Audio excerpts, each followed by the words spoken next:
Serious allegation of large-scale corruption and siphoning of government-subsidized rice have hit the Food Corporation of India godown in Dharmanagar, North Tripura. Local sources allege that a chunk of public ration commodities meant for fair price shops is being routinely diverted and smuggled into the open black market.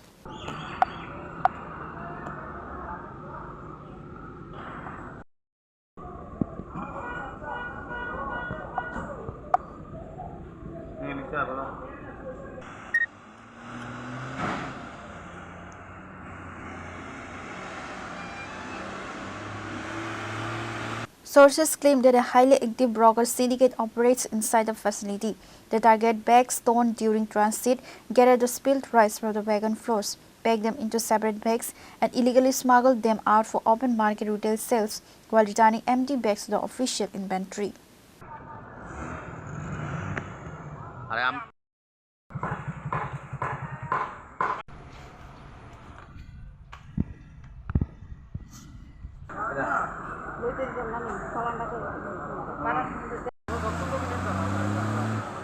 Pure report, Chini Khorang.